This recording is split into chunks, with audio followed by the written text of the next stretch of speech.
नमस्कार. सखी सह्याद्रीच्या आजच्या भागात मी चैताली कानिटकर आपल्या सगळ्यांचं मनपूर्वक स्वागत करते. निसर्ग शेतीसाठी उत्तम असणारी, कमी जागेत आणि कमी पाण्यात अशा पद्धतीने तयार होणारी निसर्गस्नेही पिकं कुठली हा प्रश्न तुमच्या मनात आला असेल. ही पिकं म्हणजेच जादुई धान्य म्हणावं लागेल, कारण ही पिकं फक्त माणसाच्याच नाही तर पृथ्वीच्या सुद्धा संतुलनासाठी आणि आरोग्यासाठी तितकीच महत्त्वाची आहेत.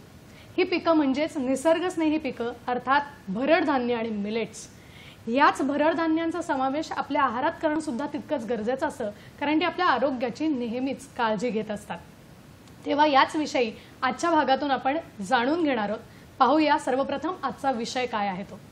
आज आपण बोलणार आहोत मिलेट्सचं महत्त्व, आणि हे महत्त्व समजावून सांगण्यासाठी आज आपल्याबरोबर स्टुडिओमध्ये या विषयातली अतिशय तज्ज्ञ सखी आहे. आज आपल्या बरोबर आहेत मिलेट वुमन ऑफ इंडिया अर्थात श्रीमती शर्मिला ओसवाल मॅडम. नमस्कार मॅडम. नमस्कार. कार्यक्रमात आपलं मनापासून स्वागत करते. आणि आज आपल्याकडून ह्या विषयी मार्गदर्शन आम्हाला मिळणार आहे, कारण मिलेट्सचा आपल्या आहारातला समावेश आणि त्याचं महत्त्व हे अतिशय मोठ्या प्रमाणावर आहे. फक्त याच्यावरची जागृती आणि प्रचार प्रसार आजच्या या कार्यक्रमाच्या माध्यमातून सुद्धा आपल्याला होणार आहे. नवीन ज्ञान आपल्याला त्यांच्याकडून समजून घ्यायचं आहे. तेव्हा सर्वप्रथम सर्व प्रेक्षकांना मी त्यांची ओळख करून देते. सुरुवातीला म्हटल्याप्रमाणे millet woman of India Sharmila Oswal madam. त्याचबरोबर त्यांची आणखीन ओळख करून द्यायची म्हणजे proud daughter of soil, the good मोम मिलेट प्रचारक म्हणून सुद्धा त्या अतिशय प्रसिद्ध आहेत. मिलेट वुमन ऑफ इंडिया म्हणून त्यांची वेगळी ओळख आहे. देशाच्या पंतप्रधानांकडून सुद्धा कौतुकाची थाप त्यांना मिळालेली आहे. शर्मिलाताईंनी कृषी, जल, अन्न, सुरक्षा, पोषणासंबंधी सुद्धा अनेकांना प्रशिक्षण दिलेलं आहे. भारतातील शेतकऱ्यांना सक्षम बनवणं, त्याचबरोबर शाश्वत उपजीविकेसाठी माध्यमं निर्माण करणं या क्षेत्रात त्यांनी जवळजवळ दशकांहून अधिक काळ काम केलेलं आहे. याचबरोबर MIT हार्वर्ड कृषी जल मुत्सद्दी त्या आहेत आणि वॉटर गव्हर्नन्स पॉलिसी NUS सिंगापूरमध्ये वॉटर लीडर आहेत. शाश्वत अन्न प्रणालीच्या माध्यमातून त्या वेगवेगळ्या भागांमध्ये प्रचार आणि प्रसाराचं कार्य भरड धान्यांसाठी करत असतात. भरड धान्यांबरोबर स्मार्ट फूड क्रांती त्यांनी घडवलेली आहे. ग्रीन एनर्जी फाउंडेशन गुड मोम स्टार्टअपच्या त्या संस्थापिका आहेत. अनेक पुरस्कारांनी सुद्धा त्यांना सन्मानित करण्यात आलं आहे. आज आपल्याला मिलेट्सचं महत्त्व मॅडम समजावून सांगणार आहेत. आजचा आपला विषय आहे मिलेट्सचं महत्त्व, आणि आपल्याला मार्गदर्शन करण्यासाठी आज आपल्याबरोबर आहेत millet woman of India Shrimati Sharmila Oswal madam. कार्यक्रमात आता आपण लगेचच सुरुवात करणार आहोत पहिल्या प्रश्नापासून. शर्मिला मॅडम, पुन्हा एकदा स्वागत करते. आणि सगळ्यात पहिला मनात प्रश्न येतो की जेव्हा आपण भरड धान्य म्हणतो किंवा मिलेट्स हा शब्द ऐकतो त्यावेळेला आपल्याला ज्वारी, नाचणी, बाजरी ही धान्य समोर येतातच. पण ह्या पलीकडे जाऊन इतर जे मिलेट्सचं वर्गीकरण असतं तर ते कसं केलं जातं याविषयी काय सांगाल? खरं तर मिलेट हा एक सोफिस्टिकेटेड शब्द आहे की त्या अनुषंगाने महाराष्ट्राच्या जनतेला किंवा आपल्या सर्वांना वाटतं की अरे बापरे हे काहीतरी फॉरेनचं वगैरे आहे, तर असं नसून हे आपल्या भारताचं पुरातन श्रीधान्य आहे. तर ज्वारी, बाजरी, नाचणी हे वगळता, म्हणजे ह्यांना मेजर मिलेट्स म्हटलं जातं, ते वगळता पॉझिटिव्ह मिलेट्स नावाचे वेगवेगळे प्रकार आहेत, ज्याच्यात आपण इंग्लिशमध्ये त्यांना खरं तर फॉक्सटेल, बार्नियार्ड, प्रोसो, कोडो, ब्राऊन टॉप, ज्याला लोकल, जागतिक किंवा आपल्या रिजनल लँग्वेजमध्ये कंगनी, कुटकी, चेना, वरई, भगर, सामा, सानवा, हरी कंगनी असे वेगवेगळे प्रकारचे नाव. म्हणजे आता महाराष्ट्रात उपास जेव्हा आपण करतो तेव्हा आपण वरई किंवा भगर आपण फार रेग्युलरली खात असतो, तर त्याच प्रकारचं, किंवा राजगिरा आपण बऱ्याच प्रमाणात उपवासामध्ये खात असतो. तर ही जे व्हरायटी आहे त्याला पॉझिटिव्ह मिलेट्स म्हटलं जातं. तर मेजर मिलेट्समध्ये ज्वारी, तर महाराष्ट्रात सोलापूरमध्ये म्हणा किंवा इवन विदर्भात, महाराष्ट्रात खूप ठिकाणी ज्वारी ही प्रचंड प्रमाणात आपल्याकडे उत्पन्न होतं. नाचणीसुद्धा खूप चांगल्या प्रमाणात होते. मी पुण्याच्या आसपासच्या सासवड किंवा पुरंदर जिल्ह्यात सुद्धा बाजरीचं प्रमाण खूप चांगल्या प्रमाणात होत आहे. तर अशा या पद्धतीने म्हणजे विविध पद्धतीचे मिलेट्स आपल्या भारतामध्ये होतात, महाराष्ट्रामध्ये होतात. आणि आता काय झालं की आपण फक्त ज्वारी बाजरीवर म्हणजे आपला सगळा जो जोर आहे तो फक्त ज्वारी, बाजरी, नाचणीवर आहे. तो न होता हे जे वर्गीकरण मी आता सांगितलं तर ते सर्व मिलेट्स आपण आपल्या आहारात खाल्ले पाहिजे. खरंय, मला वाटतं आणि भारतात ही मिलेट्स होत आहेत असं आपण म्हणताय आणि या दृष्टिकोनातून मग त्याचा आपण वापर करतोय का हा विचार प्रत्येकाच्या कदाचित मनात येईल. मला या दृष्टीने विचारायचं मॅडम की आपण ही जी भरड धान्य म्हणतो ही सगळी कमी जागेत होणारी आणि कमी पाण्यात होणारी तयार होणारी अशी आहेत. जर भविष्यकाळाचा विचार केला तर आपल्याकडे जी जाणवणारी जलटंचाई आहे त्याच्यावर एक उपाय म्हणा आपल्याला या भरड धान्यांवरती भर देता येऊ शकतो. तर मग कुठल्या पदार्थांना आपण पर्यायी भरड धान्य वापरू शकतो हा माझा प्रश्न होता. आपण आत्ता सर्वजण म्हणजे भारतात म्हणा किंवा महाराष्ट्रात म्हणा, आता आपण जर बघितलं असेल तर डॉक्टर सांगतात गहू नका खाऊ, भात नका खाऊ, डायबेटीस प्रत्येक दुसऱ्या घरांमध्ये व्हायला लागलाय. त्याचं कारण काय तर गहू हा कधीही आपला नव्हता. आपलं धान्य काय होतं तर आपलं धान्य खरं तर ज्वारीच होतं. महाराष्ट्रातलं स्टेपल फूड हे नेहमीच ज्वारी होतं. पण जेव्हा 1960ची हरित क्रांती आली तर हे सगळं आपण विसरून गेलो. तर विसरून गेल्यानंतर काय झालं की जसे जसे पॉलिसी बदलत गेल्या ज्वारी बाजरी नाचणीने सगळ्यांनी बॅकसीट घेतला आणि हे कुठेतरी लुप्त झालं. असे हजारो प्रकारचे पहिली भरड धान्य होते आपल्याकडे पण ते सगळे लुप्त झाले. तर आता काय झालं की गेल्या वर्षी 2023 मध्ये मिलेट इयर जे होतं ते मिलेट इयर आता मिलेट डिकेड म्हणून चालू आहे. तर या अनुषंगाने आपल्या भारताच्या पॉलिसीमध्ये वन क्रॉप वन नेशन ही अशी पॉलिसी सुरू झाली तेव्हा याच्यावरती भर देण्यात आला युनायटेड नेशन्स संयुक्त राष्ट्र संघटनेने की सगळ्या जगाला की मिलेट इयर आता हा प्रस्ताव भारताने दिला, संयुक्त राष्ट्र संघटनेने तो स्वीकारला. तर असं काय झालं की सगळ्या जगाने मिलेट इयर सेलिब्रेट केला. त्याचं खरं कारण होतं food security, nutritional security. Covid नंतर लाखो म्हणजे करोडो लोकांची डेथ झाली, मृत्यू झाली.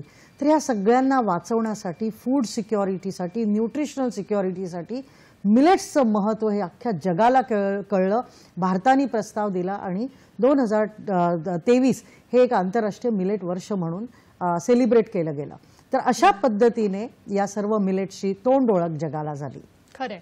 आणि मला वाटतं हे जे तुम्ही म्हणताय की भारताने हा प्रस्ताव दिला आणि आपल्याचकडे आपण याचा जास्तीत जास्त वापर करणंही तेव्हा कुठेतरी आपली जबाबदारी आहे.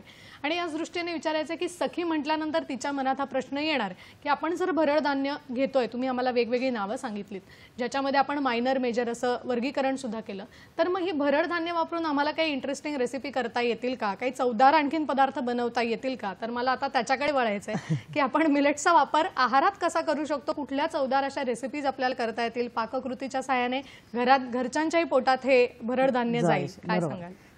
तर आता काय झालं की ज्वारीची भाकरी हे आपल्याकडे महाराष्ट्रात आपण खूप घरांमध्ये आजही खाल्ली जाते. पण आजच्या पिढीला जर तुम्ही ज्वारीची भाकरी सांगितलं किंवा खिचडी सांगितलं की मिलेटची खिचडी तर त्यांना ते बोर वाटतं, असं वाटतं हे आजारी लोकांसाठी आहे. तर कशाला आज सगळ्या जनतेला किंवा जर तुम्ही आसपासमध्ये पाहिलं तर आपल्याकडे सगळं वेस्टर्न इन्फ्लुएन्स एवढं झालंय आपल्या मुलांना डब्यांमध्ये. म्हणजे कुठेही जर तुम्ही मेट्रो सिटीजमध्ये किंवा टियर 2 मध्ये पण पाहिलं तर प्रत्येकाला बर्गर खायचं आहे, पिझ्झा खायचं आहे, नूडल्स खायचं आहे. बरं, हे आलेले सगळे पदार्थ आपल्या आसपासच्या देशांमधून आहेत. मग आपण ते खाऊन काय करतोय तर ते खाऊन आपण आपलं गट खराब करतोय. तर आपण ह्याच ज्वारीचे बाजरीचे नाचणीचे किंवा या पॉझिटिव्ह मिलेट्सपासून बनवलेले आपण नूडल्स खाऊ शकतो, पास्ता खाऊ शकतो. बरं, आपण इडली डोसा आपल्याला खूप आवडतो. इडली डोसा ढोकळा थेपला प्रचंड प्रमाणाचे वेगवेगळे थालीपीठ, आपण थालीपीठ आत्ता जे बनवतो ते 5 धान्याचं बनवतो, मिलेट त्याच्यात एक असेल. आपण नुसत्या मिलेटपासून सुद्धा चांगले चांगले थालीपीठ भाज्या टाकून आमलीपासून असे विविध इंटरेस्टिंग असे स्मूदी आहेत किंवा आपल्या रोजचे ब्रेकफास्ट सिरियल्स आहेत किंवा सकाळचा नाश्ता, दुपारचं जेवण, संध्याकाळचं जेवण असे वेगवेगळे क्लासिफिकेशन करून आपण खूप चांगल्या पद्धतीने आपल्या आहारात व्हरायटी ऑफ मिलेट्स, मग ते वरई असो, मग ते फॉक्सटेल असो, लिटिल मिलेट असो, त्याची खीर, डेझर्ट्स, तुम्हाला केक खायचे आहेत तर जरुरी नाही की बाजारमधले तुम्ही मैद्याचे केक खा. मिलेट्सपासून अत्यंत उत्कृष्ट अशा पद्धतीचे केक बनवू शकता आपण. क्या बात आहे. मला वाटतं आपण हा विचार केलाच नव्हता की मिलेटच्या या सगळ्या भरड धान्यांपासून सुद्धा मिलेटपासून आपल्याला वेगवेगळे पदार्थ सुद्धा तयार करता येऊ शकतात. हा विचार जर आपण केला तर आपण त्या दृष्टिकोनातून वेगवेगळ्या रेसिपीज नक्की शोधून काढू, इतकी आपली सखी सक्षम आहे. आता मला पुढच्या प्रश्नाकडे यायचं आहे की शारीरिक स्वास्थ्याचा विचार करता तुम्ही मगाशी उल्लेख केला की मधुमेहासारखा आपल्याकडे घराघरात आढळणारा हा रोग आहे आणि मग शारीरिक स्वास्थ्याचा विचार करता ही मिलेट्स आपल्यासाठी उपयुक्त कशी ठरतात, त्याचा काय आपल्याला फायदा होतो? सर्वात प्रथम हा सखी सह्याद्रीचा कार्यक्रम असल्यामुळे इथे असणाऱ्या सर्व महिलांना मी सांगू इच्छिते की मिलेट्स हे PCOD किंवा गायनॅक रिलेटेड जे इश्यूज आहेत, गर्भाशय, मग UTI किंवा आपल्या पाळी संबंधित ज्या तक्रारी आहेत त्यासाठी हे प्रचंडच म्हणजे प्रमाणातलं एक वरदान आहे. तर हे जर आपल्या आहारात असेल तर आपल्या मुलींना किंवा आपल्या घरातल्या स्त्रियांना थायरॉइडपासून, पोटाचे विकारपासून, पाळी संबंधित तक्रारीपासून या सर्वांवर हा एक फार छान असा उपाय आहे. त्याच्या व्यतिरिक्त आजकाल तुम्ही ऐकत असाल लीकी गट, की गट खराब आहे म्हणून प्रॉब्लेम्स आहेत. आता कॅन्सरही आहे, डायबिटीजही आहे, हॉर्मोनल इश्यूज आहेत, असे विविध प्रकारचे इश्यूज आहेत. आमचा गेल्या काही वर्षाचा जो रिसर्च आहे, आम्ही 14,000 पेक्षा जास्त लोकांवर मिलेटच्या ह्या रिसर्चनी R&Dनी एक म्हणतात त्याला रिव्हर्सल ऑफ डिसीजेस, की कोणताही रोग आहे तुम्ही जर समूळपणे जरी नष्ट नाही करू शकता, त्याला रिव्हर्स करू शकता. डायबिटीसच्या तुम्ही इंजेक्शन घेताय, हाय इन्शुलिन घेताय, तुम्ही गोळ्या घेताय, जर तुम्ही तुमच्या आहारात मिलेट्स असेल तर डायबिटीज हा कम्प्लिटली रिव्हर्सल होऊ शकतो. कारण आमच्याकडे असणाऱ्या केस स्टडीज, माझं स्वतःचंही उदाहरण आहे की मला काही वर्षापूर्वी मी इंजेक्शन्स घेत होते, इन्सुलिन होते, हळूहळू कमी करता करता म्हणजे असं गोळ्यांचा पण वापर कमी करता करता करता होलिस्टिक पद्धतीने आज पूर्णपणे ते डायबिटीस जो आहे तो रिव्हर्स झालेला आहे. कॅन्सर किंवा क्रॉनिक डिसीजेस, जुने असे असाध्य आजार जे आहेत त्यांना बरं करण्यासाठी मिलेट्स हा सगळ्यात मोठा असं वरदान आहे. क्या बात आहे. आता तुम्ही तुमचंच उदाहरण दिलं की या बाबतीत की मधुमेहासारखा खरंच इन्शुलिन घ्यायला लागतं असे आपल्याकडे बरेचसे रुग्ण आहेत आणि मग त्याच्यात जर मिलेटसारखा पर्याय असेल तर तो मधुमेहावर तर नियंत्रण ठेवेलच, पण इतर जे आपले शारीरिक व्याधी आहेत त्याच्यावर सुद्धा नियंत्रण ठेवायला मदत करतो.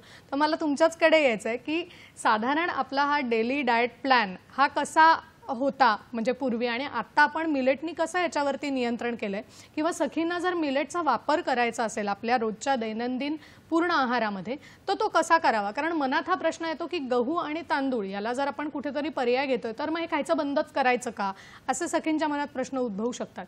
तर यावरती नेमका उपाय कसा करावा, हळूहळू आहारात त्याचा वापर कसा वाढवावा, काय सांगाल?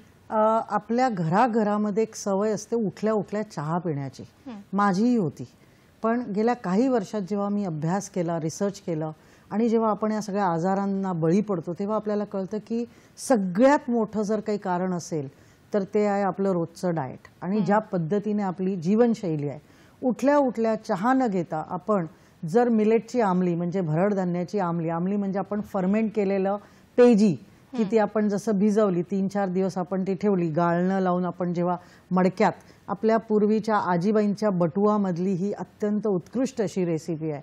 तुम्ही जर मिलेटची भरड धान्याची आमली सकाळी उठून उपाशी पोटी ती घेतली तर त्याच्यानी म्हणजे खूप छान असं गट क्लिनिंग होतं, डिटॉक्सची प्रोसेस सुरू होते. ब्रेकफास्टमध्ये तुम्ही डाळींचा म्हणजे कार्बोहायड्रेट्स कमी करून तुम्ही डाळीचा चीला आहे, डोसा आहे, ढोकळा आहे, कोणत्याही स्वरूपात, मग ज्वारीची भाकरी आहे. आपल्याकडे शेतकरी किंवा गावागावांमध्ये सकाळी भाकरी खाण्याची पद्धत आहे. आपण जर म्हटलं की पहिलीच्या दिवशी आदल्या दिवशीची भाकरी जर खाल्ली तर त्याच्यात B12 सगळ्यात जास्त प्रमाणात आहे. तर असे आपले पूर्वीचे खूप चांगले रेसिपीज, आजीबाईंचा बटुवा आपल्याकडे आहे. तर डाळीचे किंवा मिलेटचे असा जर आपण आपल्या ब्रेकफास्टमध्ये, आणि आजकाल त्या ब्रेकफास्ट सिरियल्समध्ये मिलेटचे सिरियल्स मिळतात, फक्त आपण लक्ष दिलं पाहिजे की क्लीन इन्ग्रेडियंट्स. त्याच्यात मिलेटच्या नावाखाली असं नाही की फक्त 1% मिलेट आहे आणि 99% सगळं मैदान, सगळ्या दुसऱ्या ज्या म्हणजे MSG आहे. बाजारातले जर नूडल्स आपण आणले तर त्याच्यात MSG असेल, म्हणजे मोनोसोडो ग्लुकोनेट ज्याला आपण म्हणतो, की ज्याच्यानी तुम्हाला एक सवय लागते. आपल्या मुलांना का बाजारातले किंवा आसपासच्या देशांमधले आलेले नूडल्स खायचेत? कारण ते तुम्हाला ॲडिक्शन करतंय, तुमच्या गटला खराब करतंय. सो अशा या पद्धतीने आपण आपला जो रोजचा आहार आहे, एक टाइम तरी तुमच्या आहारात मिलेट असलं पाहिजे. तुम्ही 3 टाइम नका खाऊ, फक्त एक टाइम, आणि तेही प्रमाण एवढंसं. कारण मिलेट हे खाल्ल्याने पोट, जसं ज्वारी खाता तुम्ही तर तुमचं पोट लगेच भरतं. फायबर आहे, फायबर असल्यामुळे डिटॉक्स पण लवकर होतं. एवढंसं कमीत कमी प्रमाण चौरस आहार जो आहे, म्हणजे तुमची कोशिंबीर आहे, डाळ आहे, भाजी आहे, आमटी आहे, सगळं आहे, त्याच्यात एवढंसं मिलेटचं प्रमाण ते असेल तर तुमचा चौरस आहार हा खऱ्या अर्थाने पूर्ण होणार आहे. क्या बात आहे. तुम्ही खूप चांगल्या पद्धतीने सांगितलं की थोडं हळूहळू सुरुवात करायला हवी. थेंबे थेंबे तळे साचे आपण म्हणतो. हळूहळू एकेका पदार्थाने सुरुवात केली तर त्याचा आपल्याला आपल्या शरीरावर चांगला जो परिणाम आहे तो दिसायला लागू शकतो आणि याबाबत नक्कीच आपण तो वापर करायला सुद्धा धजू शकतो. या विषयावर मॅडम असंच मार्गदर्शन पुढेही करत राहणार आहेत. पण वेळ झाली एका छोट्याशा विश्रांतीची. आपण मात्र कुठेही जाऊ नका. आम्ही लगेचच परत येतोय. पाहत रहा आपला सर्वांचा लाडका कार्यक्रम सखी सह्याद्री.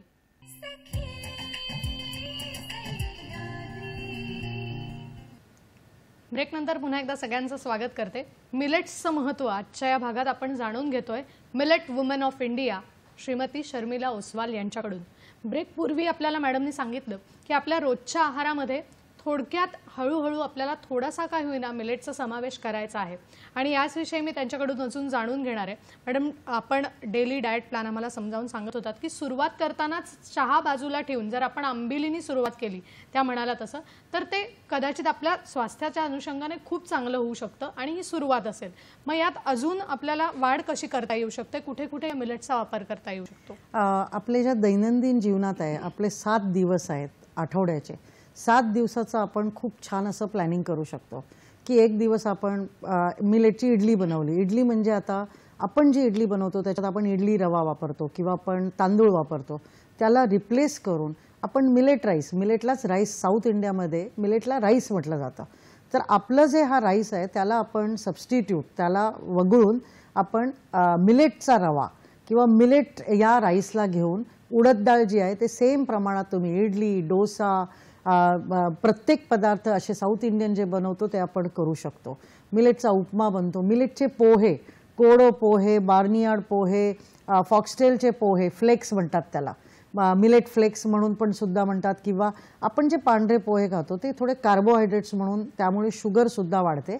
तर त्याचं रिप्लेस करून आपण कोडो पोहे खाऊ शकतो किंवा बार्नियार्डचे पोहे म्हणजे भगरचे पोहे, वरईचे पोहे. हे पोहे खाल्ल्याने पण काय होतं की फायबर जास्त प्रमाणात आहे. रवा जो आपण घरात वापरतो तो रवा आपण सबस्टिट्यूट करून मिलेटचा रवा वापरू शकतो.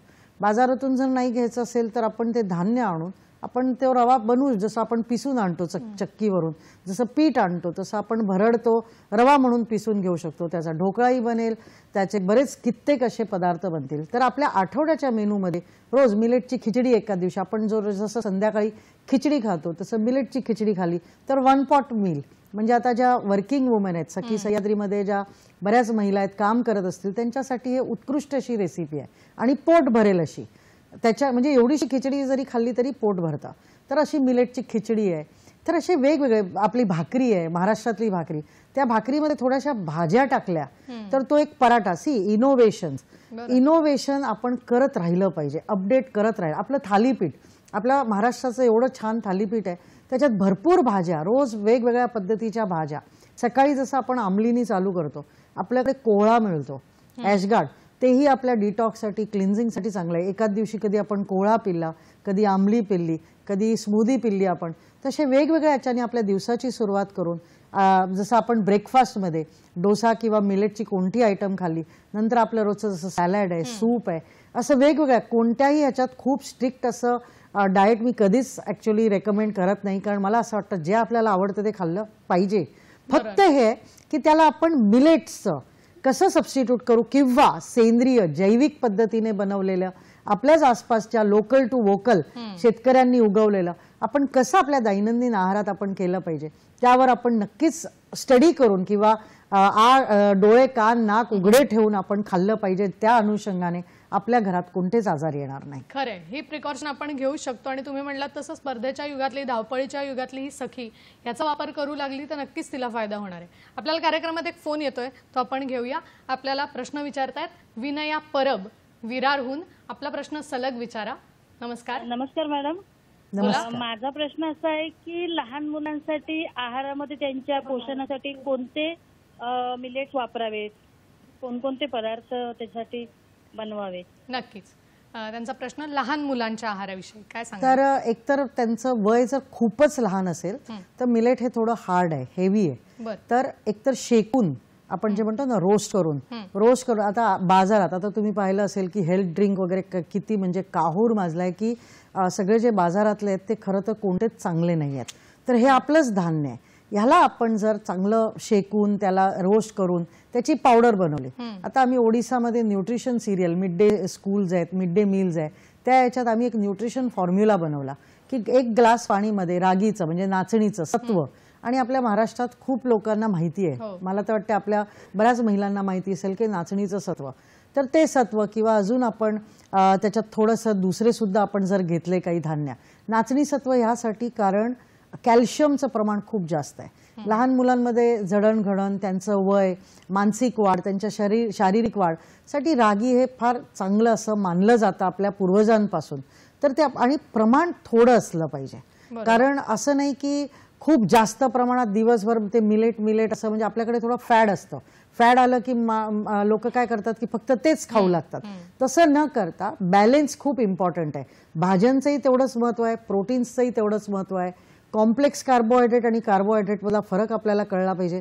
आपल्या मुलांना जे काही देतोय खूप ते मार्केटिंगच्या गिमिक्सच्या मागे लागून न देता आपले पुरातन जे काही आपले अनाज आहे किंवा आपल्या आजीबाईंचा जो बटुआ आहे तो सगळ्यात छान आहे, आणि आपण त्याच्यातल्याच जर टिप्स घेतल्या तर आपल्या मुलांची सुद्धा तब्येत चांगली राहू शकते. नक्कीच. मला वाटतं तुम्ही एक नाचणीचा उल्लेख केलात किंवा आणि हे भाजून त्याची पावडर करून सत्व देणं हे फार महत्वाचं आहे. खूप छान मॅडम. आता मला पुढच्या प्रश्नाकडे यायचं आहे की गुड मॉम मिलेट हा जो उपक्रम आपल्याकडे राबवला जातोय, तर ह्याविषयी आम्हाला अधिक ऐकायला आवडेल की या उपक्रमाअंतर्गत कुठले कुठले कार्यक्रम केले जातात आणि त्याच्या दृष्टिकोनातून लोकांमध्ये कशी जनजागृती पसरवली जाते. गुड मॉम आपण जर गुगलवर वगैरे टाईप केलं GUDMOM, हा आम्ही म्हणजे ज्याला म्हणतात की महिला, शेतकरी, फार्मर प्रोड्यूस ऑर्गनायझेशन अशा सगळ्यांनी मिळून केलेला एक सोशल एंटरप्राइज, सोशल स्टार्टअप आहे जो सेंट्रल गव्हर्नमेंट ऑफ इंडियाच्या अंतर्गत आणि नाफेड ही आपली गव्हर्नमेंट ऑफ इंडियाची जी एक संस्था आहे त्या मार्फत आम्ही सगळे मिलेट्सचे विविध प्रॉडक्ट्स, मिलेट्सचे धान्य, मिलेट्सपासून बनवलेले नूडल्स, पास्ता, सगळ्या विविध प्रकारचे मंचिंग्स, आता बाजारमध्ये मैद्यापासून बनवलेले चिप्स मिळतात, बटाट्याचे चिप्स मिळतात किंवा नमकीन, चिवडा असे सगळे असतात. तर आपण काय केलं, सगळ्यांना रिप्लेस करून ज्वारी, बाजरी, नाचणी किंवा हे सगळे जे पॉझिटिव्ह मिलेट्स आहे त्यापासून बनवलेले स्नॅक्स. आज भारतामध्ये कोणतंही असं स्नॅक नाही आहे की ते खाल्ल्यानंतर आपली तब्येत नाही खराब होणार. तर आपण काय केलंय, ते सगळं रिप्लेस करून कशा पद्धतीने मिलेट्सचे स्नॅक्स किंवा मिलेट्सचं जसं धान्य आहे पॉलिश्ड आणि अनपॉलिश्ड, बाजारात जे मिळतं खूपदा आपल्याला कन्फ्युजन असतं कारण सगळीचकडे सगळं मिळतं. आजकाल मार्केटिंगचा जमाना आहे, तर आपल्याला कसं कळेल की काय चांगलं आहे. तर पॉलिश्ड आणि अनपॉलिश्ड मधला सगळ्यात फरक आहे अनपॉलिश्ड. आपल्याला नैसर्गिक, जैविक, सेंद्रिय पद्धतीने, आणि खरं तर ज्वारी, बाजरी ही बाय डिफॉल्ट ऑर्गॅनिक आहे खरं तर, पण खूपदा कमर्शियलायझेशनच्या मागे, जास्त ईल्डच्या मागे, खूपदा त्या प्रोडक्शनच्या मागे, खूपदा पेस्टिसाइड्स, खूपदा हे सगळे टाकले जातात. त्याच्याने आपली सगळ्यांची आज जे काही हे रोग आपल्या घरांमध्ये आलेले आहेत. तर आपण सगळ्यांनी सतर्क राहिलं पाहिजे. आणि नाफेड सारखे जसे स्टोर्स आहेत किंवा गुड मॉम, तर ऑनलाईन जर आपण पाहिलं तर www.goodmom.com या वेबसाईटवरही जरी गेला तर आज आपण incubated by government of India, IIMR Indian Institute of millet research आणि भारताच्या आपल्या ज्या ॲग्रिकल्चर मिनिस्ट्री अँड वेलफेअर आहे, मिनिस्ट्री ऑफ कॉमर्स आहे, या सगळ्यांनी चालवलेला हा उपक्रम आणि खूप चांगल्या सपोर्टने आता अख्ख्या देशात याची म्हणजे वाटचाल चालू आहे. क्या बात आहे. मला वाटतं हा शोध कुठेतरी महत्त्वाचा आहे. प्रत्येकाने जर याविषयी अधिक संशोधन केलं तर यातले सगळे उपक्रम आपल्या लक्षात येतील आणि आपल्याला सुद्धा याचा वापर करणं खूप सोपं जाईल. कार्यक्रमात आपल्याला एक फोन येतोय, तो आपण घेऊया. आपल्याला शिवानंद वसेदार प्रश्न विचारतायत निपाणीहून. नमस्कार शिवानंदजी, आपला प्रश्न विचारा. माझा प्रश्न असा आहे मॅडम, आम्ही जे राहतो ते म्हणजे शेती आहे, काळी मातीची शेती आहे आणि आमच्याकडे पाणी वगैरे भरपूर असतं, पण ते धान्य जे उत्पादन घेतात की जास्तीत जास्त म्हणजे कमी पाणी असलेले आणि लाल मातीच्या ठिकाणी उत्पादन चांगलं होतंय आणि त्याचा उपयोग शरीराला, आरोग्याला चांगलं होतंय असं ऐकलंय. पण आपल्याकडे काळी माती आणि पाणी भरपूर असलेलं असल्यामुळं मग ते धान्याचा आम्हाला चांगल्या प्रकारे उपयोग करून घेण्यासाठी काय केले पाहिजे आणि त्याचा आरोग्यावर आपल्याला चांगला फायदा कसा होईल, तुम्ही काय आम्हाला मार्गदर्शन करायला, असा माझा प्रश्न बघा मॅडम. नक्कीच. आपला प्रश्न आपल्याला समजलेला आहे आणि मॅडम आपल्याला याचं उत्तर देणार आहेत. फक्त वेळ झाली एका छोट्याशा विश्रांतीची. आपण मात्र कुठेही जाऊ नका, आम्ही लगेचच परत येतोय. पाहत रहा सखी सह्याद्री.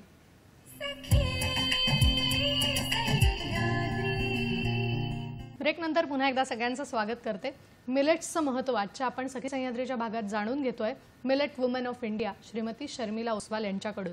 ब्रेक पूर्वी आपल्याला शिवानंद सरांनी एक प्रश्न विचारला होता की लाल माती आणि काळी माती यातला एक फरक आपण समजून घेतो धान्याच्या याच्यातून. तर काळ्या मातीमध्ये कुठल्या प्रकारची भरड धान्य चांगली होऊ शकतात आणि त्याचा आपल्याला कसा उपयोग करून घेता येईल आरोग्याच्या दृष्टीने? आपण जो प्रश्न विचारला तो खूप चांगला आहे.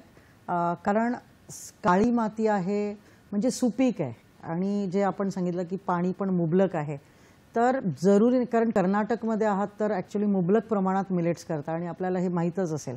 आणि मिलेट्सला काही एवढं पाणी लागत नाही. 64 डिग्री टेम्परेचरमध्ये सुद्धा मिलेट चांगलं येतं. त्या व्यतिरिक्त आपण जैविक सेंद्रिय शेती यावर खूप चांगलं काम करू शकता. कारण आता काय झालेलं आहे की आपल्याकडे एवढं सगळं केमिकल्स फर्टिलायझर्स यामुळे सगळी जी रोगराई वाढलेली आहे आणि जे मृत्यूचा दर वाढला आहे. आपण पाहिलं असेल की आपल्या वेळोवेळी धोरणांमध्ये सुद्धा हे ऑर्गॅनिक फार्मिंगवर, नैसर्गिक फार्मिंगवर, SPNF नावाचा जो फॉर्म्युला आहे, सुभाष पालेकर निर्मित खेती वगैरे, तर अशा पद्धतीचे जे उपक्रम आहेत तर आपण सुद्धा जर सेंद्रिय किंवा जैविक खेतीवर म्हणजे जी शेती आहे त्याच्यावर जर भर दिला. आता त्याची डिमांड खूप आहे, लोकांना पाहिजे पण मिळत नाहीये. मग त्याचं इकॉनॉमिक्स परवडत नाहीये, वायबिलिटी, फिजिएबिलिटी असे वेगवेगळे. तुम्ही भाज्या सुद्धा आता ऑथेंटिक भाज्यांचा खूप कल आहे. तुम्ही ब्रोकली बघा किंवा झुकिनी बघा किंवा असे वेगवेगळे. आपल्याला काळानुरूप बदलणे खूप आवश्यक आहे. AIचा जमाना आहे, आर्टिफिशियल इंटेलिजन्स. तर आपल्याला फक्त तेच ते न घेता आता हायड्रोपॉनिक्सवर पण बघा किती चांगल्या पद्धतीने शेती केली जाते. तर तुमचं हे फार चांगलं आहे की तुमच्याकडे काळी माती आहे, पाणी चांगलं आहे. तर तुम्ही सेंद्रिय शेती करून त्याच्यात वेगवेगळी धान्य सुद्धा घेऊ शकता सगळ्या प्रकारची. कारण मेन तर सुपीक आहे आणि पाणी आहे म्हणजे सगळ्याच प्रकारचं धान्य घ्यावं तर सगळ्याच प्रकारचं सगळं प्रकारचं काही प्रॉब्लेम नाही. इव्हन भाज्या ते घेऊ शकतात. आणि सीझनल हार्वेस्ट की आता वेगवेगळे सीझन आहे, पावसाळा आहे, उन्हाळा. तर जसं आता आमच्याच पुण्याच्या आसपास काही गाव आहेत तर तिथे पहिले फक्त तांदूळ घ्यायचे. मग आम्ही त्यांना मिलेट घ्यायला लावलं. मग आम्ही त्यांना काही खपली गहू लावला आम्ही. तर अशा वेगवेगळ्या पद्धतीचे आता खपली गहू खूप मार्केटमध्ये डिमांड आहे. तर खपली गहूची डिमांड असल्यामुळे रेट पण जास्त मिळतो शेतकऱ्यांना. तर आपण तो अभ्यास करून की कोणती बियाणे, आणि माझं अजून एक म्हणणं आहे की बियाणं जे घेतात त्याच्यात मिलेटही असेल, बाजरी असेल किंवा ज्वारी असेल किंवा कोणतंही बियाणं आहे ते 100% सेंद्रिय जैविक असलं पाहिजे, हायब्रिड नाही पाहिजे. त्याच्यात झिंक आहे, अमायनो ॲसिड्स आहे, आयर्न आहेत.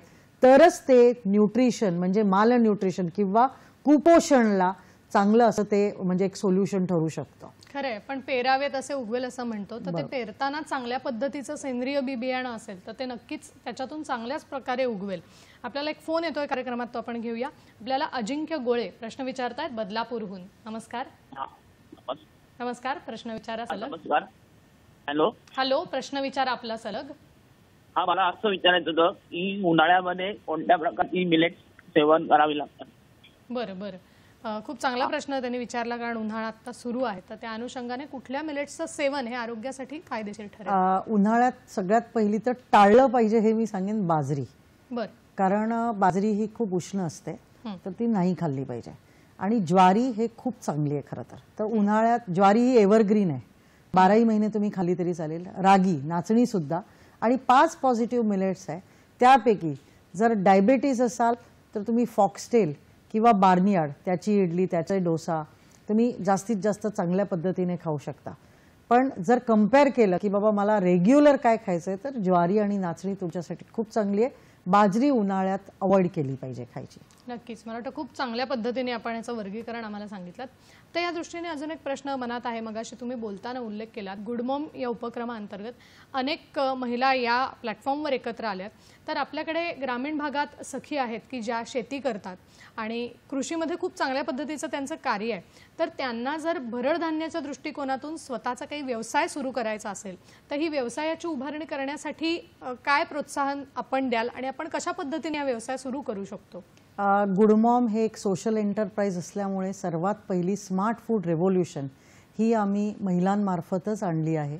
आणि आमचा प्रयास हे आहे की गावागावांमध्ये आपण जेव्हा बघता की टीव्हीवर जेव्हा एक ॲड येते की मुलांना नूडल्स खूप आवडतात आणि त्या नूडल्ससाठी आई कशी अशी नाही का असे अच्छा मम्मी मुलगा म्हणतो की मम्मी नाही का मला नूडल्स खायचे तर रुरल जनता जी आहे त्यांनाही म्हणजे ह्या सगळ्या गोष्टींचं आकर्षण आहे. तर ह्या सगळ्या महिला ज्या आहेत त्या खऱ्या अर्थाने ॲग्रोप्रिन्युअर आपण शेतीवर्धक असा देश आहोत. तर या सगळ्या महिला हा व्यवसाय करू शकतात. गुड मॉम हा असा एक उपक्रम आहे की आपण कोलॅबरेट करू शकता, असोसिएट करू शकता. आपल्याला 1 रुपयाची सुद्धा इन्व्हेस्टमेंट नसते. आमचा प्रयत्न फक्त एवढाच आहे की देशासाठी आपल्याला जर काही करायचं असेल तर सीमेवर जाऊन सैनिक बनणं किंवा म्हणतात ना तसं बॉर्डरवर जाऊन लढणे हेच फक्त एक देशप्रेम नाही आहे. आपण जिथे कुठे आहात जरी वाटत असेल की मी माझ्या समाजासाठी, देशासाठी, मुलांसाठी काही करायचं आहे तर आपण गुड मॉम बरोबर जॉईन होऊ शकता. आपल्याला सर्व पद्धतीचा सपोर्ट ज्याला ऑन्टरप्रिनरशिप म्हणतो व्यावसायिकता ती पण शिकवली जाईल. एक ट्रेनिंग दिलं जाईल. फक्त क्वालिफिकेशन आहे पोटात असणारी भूक ही जर असेल तर आपण घर बसल्या एक खूप चांगला उपक्रम करू शकता. आत्ताही आमच्या बरोबर साधारण 1 ते 1.5 लाख महिला आहेत. 30 शहरांमध्ये आमचे डीजी बाजार नावाचा उपक्रम चालतो. व्हॉट्सअपवर सगळे हे प्रॉडक्ट्स विकले जातात आणि हे प्रॉडक्ट्स म्हणजे नुसते प्रॉडक्ट्स नाही आहेत. याच्यात शेतकऱ्यापासून म्हणजे ते बियाणापासून शेतकरी अशी ही सगळी चळवळ आहे. आणि चळवळ कशासाठी तर नॅशनल हेल्थ एजेंडा की देशाच्या हेल्थवर आपल्या आसपासमध्ये आज कोविडमध्ये आपण पाहिले एवढ्या लोक मृत्युमुखी पडले तर आपण एक खूप आरोग्यवर्धक असं काहीतरी आपण उपक्रम करतोय आणि आपण प्रत्येक घरात आपण भरडधान्याला पोहोचवतोय. तर भरडधान्याला जर प्रत्येक घरात पोहोचवायचं असेल तर गुड मॉम बरोबर आपण जॉईन होऊ शकता. आपल्याला हा व्यवसायासाठी पूर्ण पद्धतीने सहाय्य केलं जाईल. क्या बात आहे. नक्कीच म्हणजे कुठली तरी सखी या दृष्टीने हा विचार करू शकेल म्हणजे आपल्याला सुद्धा एक व्यवसाय स्वतंत्र व्यवसाय सुद्धा करायचं समाधान मिळेल आणि त्याचबरोबर भरडधान्याचा सुद्धा प्रचार प्रसार होऊ शकेल. तर याच दृष्टीने एक माझ्या मनात पुढचा प्रश्न आहे की ज्यावेळेला मिलेट्स खरेदी हा विषय मनात येतो कदाचित आत्ताही या सखीच्या मनात आला असेल तर ते हे नेमकं घ्यावं कुठून आणि ते घेत असताना आपण काय काळजी घ्यायला हवी की त्या मिलेट्सची खरेदी करताना ते नक्की योग्य आहे की नाही, आपल्याला मिळणाऱ्या किमतीला ते योग्य पडतंय की नाही याबाबत काय काळजी घ्यावी. आजकाल जर तुम्ही पाहिलं असेल तर खूप मोठमोठ्या कंपनीज बाजारात आहे. खूप मार्केटिंग असतं, खूप काही असतं. ॲट द सेम टाइम आपण आता पाहिली असेल की काही मसाले कसे बॅन झाले, काही प्रॉडक्ट्स कसे बॅन झाले. तर हे सगळं का होतं. आपण बाजारात ब्रेड घ्यायला जातो आपण म्हणतो की अरे मल्टी धान्याचं जेव्हा ब्रेड असतं तेव्हा आपण तो प्रेफर करतो. ओट्सचा आहे पण आपण कधीच इन्ग्रेडियंट्स नाही वाचत. आज मी आपल्या सर्वांना सांगते आपल्या मुलांची फॅमिलीची हेल्थ जर बरी ठेवायची असेल तर आपण ते इन्ग्रेडियंट्स वाचा. त्याच्यात लिहिलेलं असतं सगळ्यात पहिली रिफाईंड फ्लोअर म्हणजे मैदा आणि तो जो ओट्स किंवा मिलेट असेल ना तो सगळ्यात शेवटी असा 1% म्हणजे ते सगळ्यात ॲक्च्युली आपल्यासाठी हानिकारक असे पदार्थ आहेत किंवा प्रॉडक्ट्स आहेत. तर हे सगळं आपण पाहिलं पाहिजे क्लीन इन्ग्रेडियंट्स.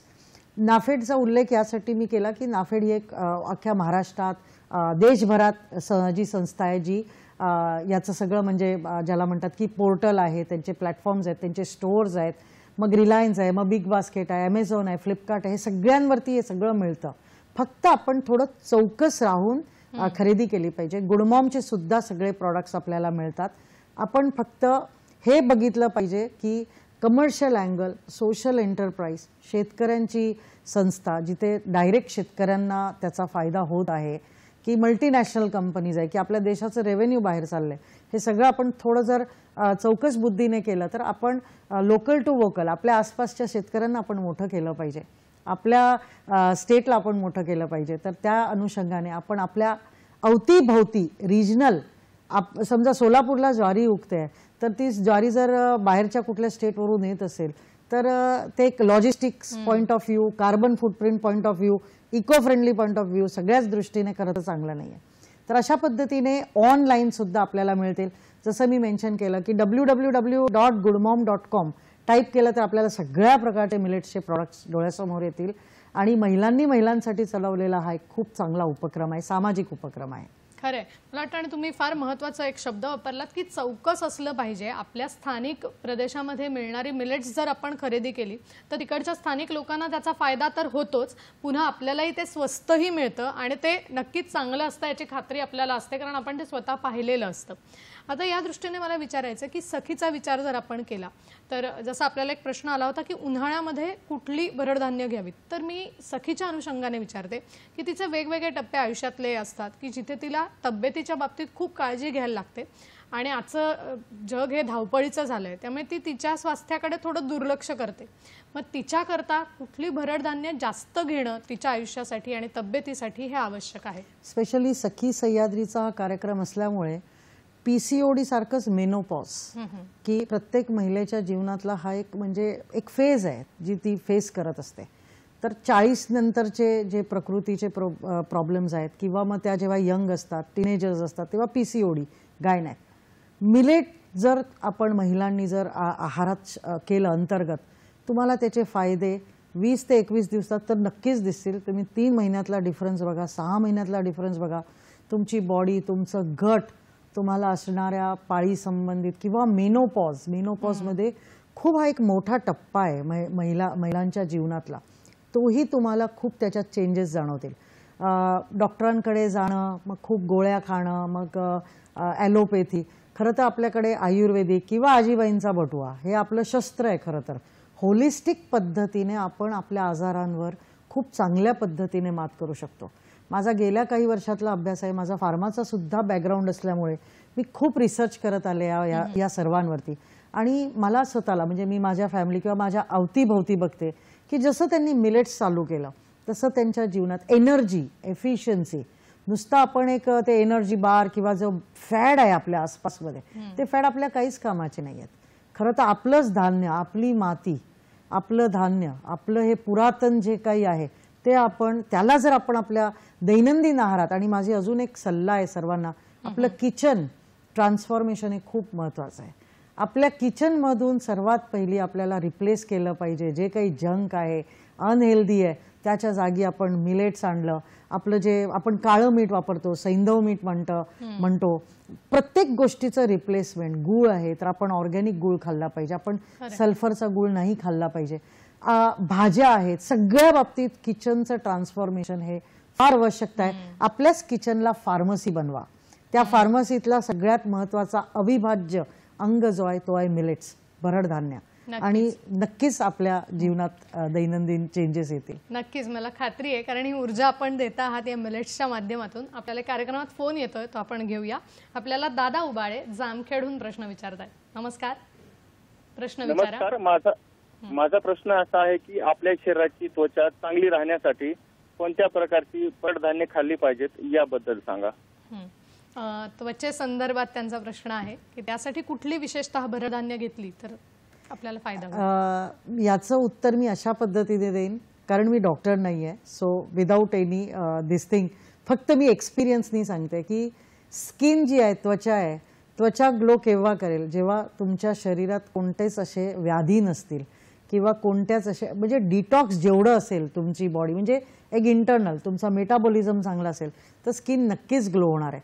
तर आपल्या शरीरात रक्तशुद्धी, मग ते मिलेट्स असो, ऑर्गॅनिक फूड असो, आपण जास्तीत जास्त गुड फूड, चांगलं अन्न, आपण जर खूप तळलेलं खात असेल तर स्किन कशी चांगली राहणार आहे. तर तळण्याच्या जागी रोस्ट करून खाल्लेलं किंवा आपण त्याला ग्रिल करून खाल्लेलं, तव्यावर भाजलेलं, असं सगळं जर आपण रिप्लेसमेंट केलं तर स्किन ही नक्कीच ग्लो होणार आहे. बाजारात जेवढे शॅम्पू हे म्हणतात ना, कॉस्मेटिक्स हे ते वगैरे, हे सगळं एक फॅड आहे. जर पाहिला आपलं जर कोकोनट ऑइल म्हणजे नारळाचं तेल, आम्ही तर इनफॅक्ट ते ऑइल पुलिंगसाठी प्रिस्क्राईब करतो की तुम्ही ऑइल पुलिंग म्हणजे गुळणी जी करतो सकाळी उठल्या उठल्या जर एक्स्ट्रा व्हर्जिन कोकोनट ऑइल, नारळाचं जे तेल आहे मलाईपासून बनतं, त्याच्यानी जर गुळणी केली तुमचे सगळे बॅक्टेरियाज क्लीन होतील. स्किनसाठी सगळ्यात चांगला फॉर्म्युला आहे ऑइल पुलिंग. सकाळी उठल्या उठल्या ऑइल पुलिंग करा, तुमच्या चेहऱ्यावरती, तुमच्या ह्याच्यावरती ग्लो, आणि 15 ते 20 दिवसात तुम्हाला फरक जाणवेल. नक्कीच, मला वाटतं खूप छान टीप या अनुषंगाने आपण दिली आहेत. मिलेट्सचं महत्त्व आपण असंच समजून घेणार आहोत, त्यांच्याशी चर्चा करणार आहोत, पण वेळ झाली एका छोट्याशा विश्रांतीची. आपण कुठेही जाऊ नका, पाहत रहा सखी सह्याद्री.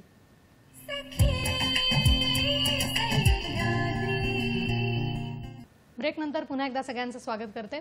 मिलेट्सचं महत्त्व आजच्या भागात आपण समजून घेतोय श्रीमती शर्मिला ओसवाल यांच्याकडून, मिलेट वुमन ऑफ इंडिया.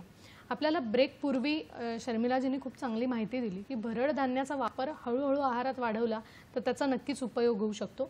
पण तरीसुद्धा मॅडम मला एक प्रश्न विचारायचा आहे की सखीला रोज उठून चिंता असते की आज मुलीला किंवा मुलाला डब्यात काय द्यावं, किंवा आज कुठली भाजी केली तर त्याला आवडेल, किंवा त्याची डिमांड असते पिझ्झा करावा, मग नक्की कसा त्याचा वापर करावा. तर या मिलेट्सचा वापर करून आपण पिझ्झा बेस आहे किंवा या गोष्टी बनवू शकतो का? मगाशी आपण हो म्हणालात, मग ते कसं हे आम्हाला ऐकायला आवडेल.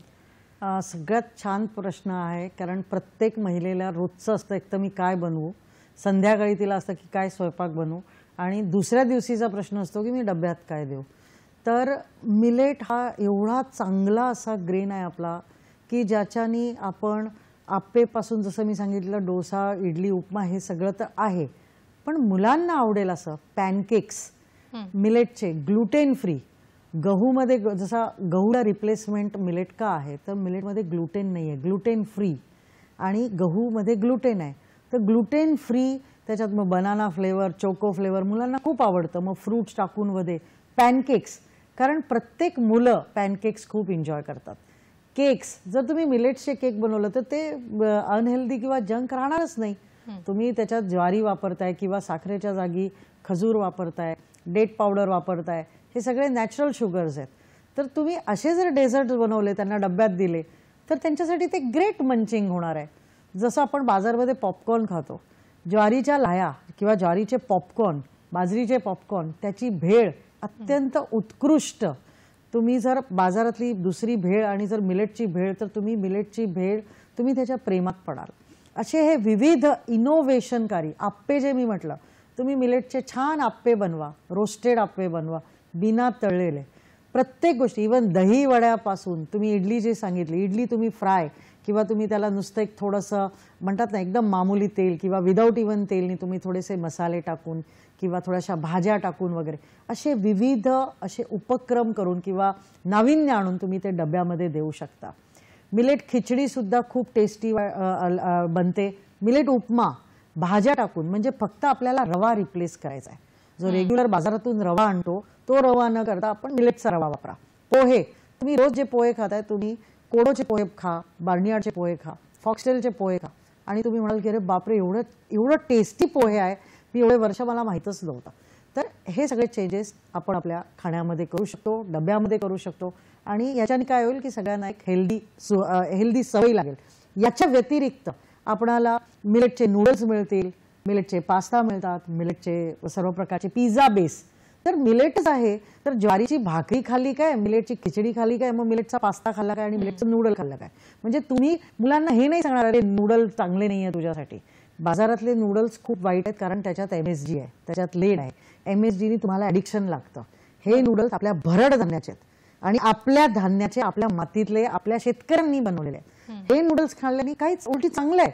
तर मग आपण आपल्या मुलांना जर हे सुद्धा आणून दिले, म्हणजे मिळतातच आहे, जसं मी सांगितलं की आपण या प्लॅटफॉर्मवर गेलं तर आपल्याला मिलेटचे नूडल्स मिळतील, मिलेटचा पास्ता मिळेल, मिलेटचा पिझ्झा मिळेल, मिलेटचे स्नॅक्स मिळेल. थोडं आणून ठेवा. जसं आपण घरात बटाट्याचे चिप्स आणून ठेवतो, चिवडे आणून ठेवतो, ते बाजारातले तळलेले वगैरे असे चिवडे न आणता, कारण त्याच्यात पाम ऑइल आहे, रिफाईंड ऑइल्स आहेत, त्याच्याने आपली तब्येत खराब होते. आजकाल तुम्ही बाजारातल्या प्रत्येक ह्याच्यात लक्ष ठेवलं पाहिजे की कोणत्या प्रकारचे ऑइल्स वापरलेले आहेत. आणि अशा पद्धतीने मॅक्सिमम ब्रेड, तुम्ही खूप छान पद्धतीने मिलेट्सचा ब्रेड घरी बनवू शकता. रोजच्या रोज जर या सवयी लावल्या, बाजारातून केक सुद्धा आणण्याची गरज नाही, ब्रेड सुद्धा आणण्याची गरज नाही. मुलांना रोजच्या रोज तुम्ही ब्रेडचे सँडविच देऊ शकता, बर्गर देऊ शकता, मिलेट पासून बनवलेली पॅटी देऊ शकता. खरंय. मला वाटतं तुम्ही म्हणाला तसं की हे आपली धान्य आहेत, श्री धान्य आहेत, आणि यांचा वापर जर आहारात केला गेला तर नक्कीच आपल्याला फायदा होणार आहे. फक्त कुठेतरी आपल्याही आहारात थोडासा बदल करायला हवा. जसं त्यांनी उल्लेख केला भेळ, खरंच आहे की ही जर आपण भरडधान्यापासून केलेली, जसं तुम्ही म्हणाला ज्वारीच्या लाह्यांपासून केलेली भेळ खाल्ली, आपल्यालाही थोडासा चवीतला बदल मिळेल. आणि ज्यांनी आपण कोणी केलेले नाही त्यांनी प्रयोग करून बघायला हरकत काय. नक्कीच याची सुरुवात करायला हवी. मला मॅडम हे विचारायचं आहे की G20 मधला आपला सहभाग मिलेटच्या बाबतीतला बघितला, प्रचारक म्हणून खूप मोठा होता. तर साधारण हा अनुभव कसा होता, इथे जर प्रचार प्रसाराचं आपण काम केलं तर ते कसं होतं?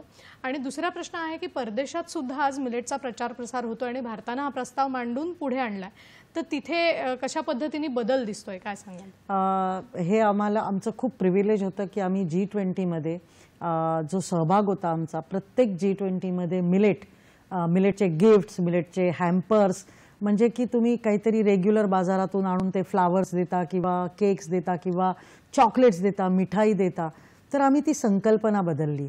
प्रत्येक G20च्या प्रोग्राममध्ये मिलेट्सचे हॅम्पर, त्याच्यानी काय झालं की म्हणजे हेल्थसुद्धा, टेस्टसुद्धा, गुड फूडसुद्धा, आणि तुम्ही भारताच्या धान्याला प्रमोट करताय. International year of millets. तर मिलेट हॅम्परपासून तर पदार्थ, प्रत्येक G20 मध्ये मिलेट्सचे रेसिपीज. दिल्लीमध्ये जो आपला फायनल फिनाले होता G20चा, त्याच्यात 70 अशा रेसिपीज G20च्या होत्या. आणि सगळ्यात मोठं म्हणजे भारताने एक अख्ख्या विश्वाला एक प्रेसिडेंट, एक बेंचमार्क सेट केला, म्हणजे ज्याला म्हणतात शुद्ध शाकाहारी किंवा सात्विक. मिलेट हा एक सात्विकता, खूप मोठ्या प्रमाणात सात्विकता आपल्या जीवनात घेऊन येतो, म्हणून त्याला श्रीधान्य म्हणतात. जेव्हा आपण बघू की शेतकरी कशा पद्धतीने श्रीधान्याची पेरणी करतो, त्याची म्हणजे असं जेव्हा रागी आहे, तुम्ही बघा देवळांमध्ये कुठे तुम्हाला गहू नाही दिसणार. आपला जो भारताचा इतिहास आहे हजारो वर्षापूर्वीचा, देवळांमध्ये सुद्धा तुम्हाला रागी, त्या रागीचं धार्मिक महत्व आहे, आपल्या ज्वारीचं धार्मिक महत्व आहे.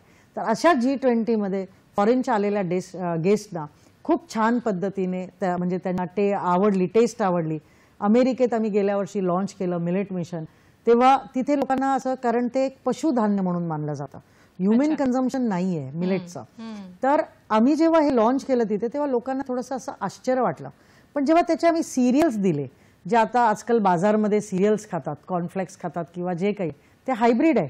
ज्वारीचं बनवलेलं सिरियल जेव्हा दिलं किंवा पॉझिटिव्ह मिलेट्सचं सिरियल दिलं, लोकांचा बघण्याचा दृष्टिकोन मिलेटकडे, कारण आपण ज्वारीची भाकरी काही प्रमोट करू शकत नाही, कारण लोकांना, वर्किंग वुमेन भाकरी बनवायला वेळ लागतो, पीठ मळायचं हे ते वगैरे, थोडासा कुटाणा आहे. तर हे सगळे ready to eat, ready to cook, instant. इडलीचं तुम्हाला millet idli mix, millet upma mix, सगळं रेडी मिळतं. जर वेळ नाहीये, मला वाटतं. आणि हे खूप चांगलं आहे की परदेशात सुद्धा याची आता मागणी आणि प्रचार प्रसार मोठ्या प्रमाणावर व्हायला लागले. खूप छान पद्धतीने मॅडम आपण मिलेट्सचं जे महत्त्व आहे हे समजावून सांगितलं आणि वेगवेगळ्या रेसिपीज सुद्धा या निमित्ताने आमच्यापर्यंत पोहोचवल्या. खरं सांगायचं तर अशाच पद्धतीने हे मिलेट्सचं महत्त्व आपल्याला समजतंय. आपण सुद्धा आहारात वापर करायला शिकायला हवं. मॅडम, तुम्ही वेळात वेळ काढून इथे आलात आणि इतक्या छान गप्पा आमच्याशी मारल्यात, त्याबद्दल संपूर्ण सखी सह्याद्रीच्या टीमच्या वतीने मी आपले मनापासून आभार मानते. जाता जाता मला एक म्हणायचंय, सखी सह्याद्रींना ज्यांना रेसिपीज किंवा या मिलेटच्या संबंधात काही अडचणी किंवा काही सुरू करायचं असेल किंवा रेसिपीज, त्यांनी फेसबुकवर आमची फार मोठी कम्युनिटी आहे, डिजिटल वुमेन वॉरियर्स किंवा गुड मॉम या कम्युनिटीला जॉईन करा, आपल्याला रेसिपीज मिळतील. पण भेटूया पुढच्या भागात. आता मात्र इथेच थांबते. नमस्कार.